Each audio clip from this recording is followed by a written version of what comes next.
Welcome to another edition of Swim Easy Speed. Today we're gonna look at Jocelyn McCauley. Jocelyn's in town, doing like a little pre-camp before Ironman Texas. She usually comes into town a couple times a year. Last time she was here was September before Kona. So what I'm gonna do is just kind of let the clips play that I've put together, and we'll take a look and start to talk about her stroke and what we've been working on.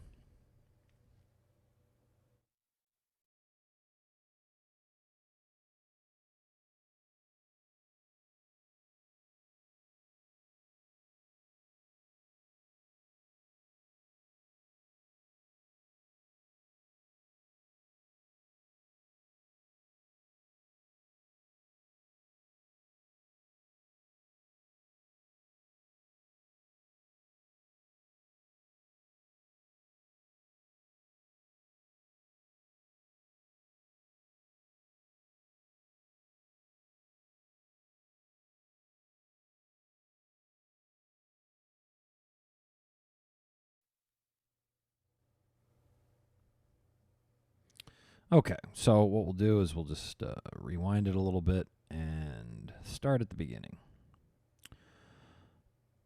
Okay, so, the first thing that we want to look at is, always want to look at body position. And, the one thing, Jocelyn's got pretty good body position, all things considered. Here we go with, this is kind of the angle that we're on the water. So, it's not ideal, but that was one of the things that we worked on. She just had, just got her a little bit of labrum surgery on her hip. She had a labrum tear, so that was one of the things that she's kind of dealing with and is, still recovering a little bit from that and has some work to do. But, all in all, looks really, really good. And so one of the things that, we talked about was, really trying to get that core to engage. And then also, more importantly, where you get neuromuscularly kind of the connection from your lower body to the core. And, that's definitely one of the things that can suffer, before or after injury, before surgery, after surgery, is, the brain has a way of disconnecting kind of that area if there's a lot of pain in it and discomfort, and where you lose some proprioception, you lose some coordination of the movement that you're making. And then it can be, you've got to have a lot of focus on the return to bring that back. It's not just about, kind of strengthening the joint and strengthening the muscles. It's also about, more importantly, that neuromuscular control and how it all blends in and is coordinated in that chain, in that kinetic chain. So, part of what's going on here with the body position, we've talked about this a bunch before if you've watched kind of some of these analysis, is, the endless pool. The current is keeping the athlete in place. Some of that, though, is going over the back and kind of pressing down on the back end. And, so that's indicating two things potentially. The first is either the core isn't engaged enough or can't engage enough to hold itself up against that current. The second thing is maybe the lower body isn't as connected to the core as it could be.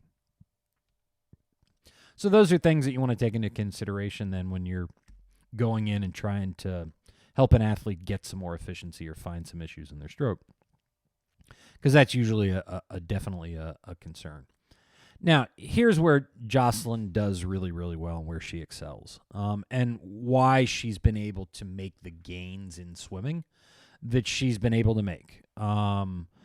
She works hard. She's a talented athlete. And, this right here, so you can see, and, I've worked on this with her for a while. You can see right here where she's already getting that hand over the stroke and she's setting herself up. The elbow's starting to go up. And she's really setting herself up for this really great dig on the water where she's going to hold a lot of water and accelerate that hand from the pull. And you're going to see her hips kind of go up a little bit as she kind of pulls through. So you can see elbows staying high. She's really accelerating, not a lot of head movement. And she gets that really good rotation. And those hips start to come up near the surface. And that's kind of where why she's been able to kind of make up some ground on the front pack as much as she has since she started. Because when she first started, I think it was first time I worked with her. I think it was either the first or the second camp that I did. She was kind of turning pro as her first year as a pro. She had just won Kona as an age grouper, and her swim was somewhere kind of about she was about 115, 100, I think. By the end of the camp, and it was a long camp that year, we got down to about 107. And so, it kind of made a difference. And, she was able to kind of build on that and has worked exceptionally hard over the last almost decade to really improve her swim and get, really, really close to the front with someone that didn't come from a swim background. She was a collegiate runner. So there you can see the elbow drops a little bit, but she's still doing a really good job of getting that hand over the stroke and really start to grab that water and throw it back towards that back wall. Now, the one thing that we have been looking at has been, she also a while back had broken her wrist. And I think that's when this started, if I remember right. So you can see kind of right here with the hand, it's going to enter in, kind of thumb down. So it's more, kind of right there. You can see that turnover right there with the wrist. And, we're doing stuff to address that right now. And again, some of that goes back to that idea of, your brain kind of disconnects from these areas that have experienced a lot of pain or consistent pain for a while. And then you can see kind of, this here, kind of this angle right here. Right like that. So, then this is all drag that she's pulling against. And then for a runner, she's, doing pretty good for their feet. They could probably be a little bit more, maybe like kind of that, but yeah, it's really good, and they're good right there. Head position looks really good, and yeah, now she's got a really solid pull. So here was the first thing that we kind of targeted, and you can see right here, she kind of swings it around. You can see where the momentum is kind of going. It's going over in that direction. You can see her feet kind of coming apart. Whoops, feet are coming apart right there, and that's kind of the first thing that we want to work on, because we want to make sure that more than anything else at the top of the stroke, that everything is just driving perfectly straightforward. Just because of the cost of drag in the water, we want to make sure that the stroke is just, that we're not creating any kind of instabilities that our core will have to compensate for, or, our feet are going to have to come apart to compensate for. Because what we want to try to do is keep that lane right here, that lane of our body frame, just as narrow and as straight and as tight as possible. You want it compact. And, when the stroke is really compact, it'll feel simple.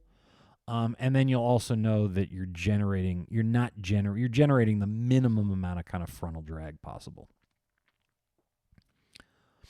And then on the left, we were going a little bit wide, and it wasn't every stroke. I think it was like every other stroke. So here, I think it's on this one. Maybe not. Where is it? It's this one. So you can see right here, she's a little wide, kind of outside that shoulder.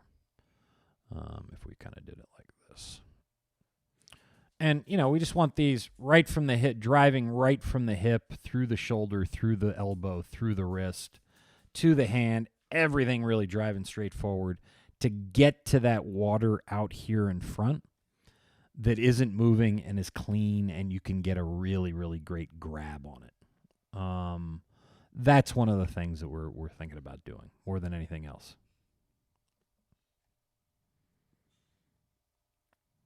And then on the next one, you'll be able to see kind of from the front, kind of, how how the hand is going out on that left a little bit right there. Now, here's another thing that she's doing really, really well. Typically for really efficient distance swimmers, you like to see kind of this angle off the water. Somewhere around kind of 30 to 40 degrees. Let me see if I can get a better one on it. Right there to there. So we're right at around 40 degrees.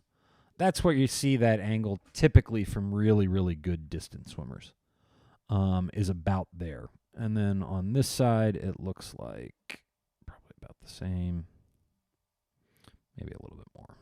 Let's take a look. There to there. Yeah, it's a little bit more, but, right in kind of where you want to be.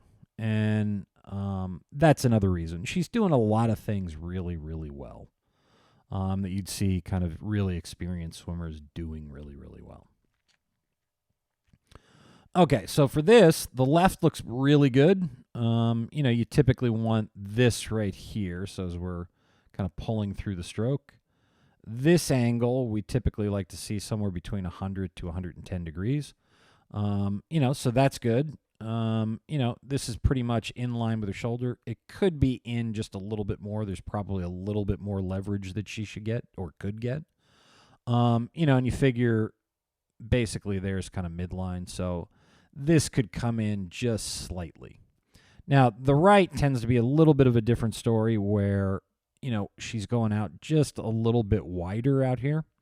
So this angle becomes, a little bit more open. And that was one of the things that we worked on. And it did improve after we did some of the drills that I'm going to show you we worked on right after this. So the first thing that we did was, we worked on kicking with the brick. And the brick is a weighted kickboard. We put fins on. And, I cued her on how to engage her core, how to get longer on the water.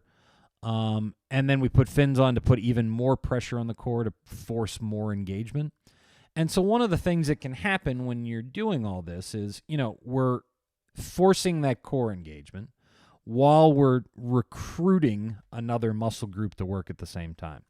Now, you can see her feet are a little bit too wide for the kick. And that's one of the things we've talked about this week while she's been here. If you think about it, what you really want is those feet to kind of, the big toes to almost kind of graze each other every now and again. That's how close you want the feet together, because the feet are going to be pointed in slightly. If you've got that really good kind of plantar flexion, your toes are really pointed. The big toes will just kind of graze each other slightly. And then we get back to that idea that we talked about earlier, where we want this really, really tight frame that we stay within, that our body stays within. And you can see, if the feet are coming apart like that, it's kind of going outside the frame here, kind of way inside here. So we're kind of generating more drag than we need to. But again, one of getting back to why we're doing this, the original idea is that we're really going to force the core to over-engage. So that when we take the brick away and we do the next drill, you get that really hyper-engaged core, which is going to allow you to coordinate in a much more precise way and have a lot more control over where your hand placement is on the entry. And it becomes a lot, you're higher in the water. That changes some of the angles then underneath the stroke beneficially. And so there's just all of these different things that kicking with the brick can really force your body and brain to do that you might not otherwise be able to do without it. And then you can see we go right into, after that, kind of the PVC pipe drill, that position 11 drill, and just trying to get her to drive everything really, really straightforward, from that shoulder, from the shoulder. And that was kind of what we worked on. So, as always, thank you for tuning in. If you guys have any questions whatsoever, I am always happy to answer questions. And if you would like a video analysis of your own, I am happy to do these kind of in person or remotely. And if you're curious about it, just shoot me a message. and look forward to hearing from you. Thanks again.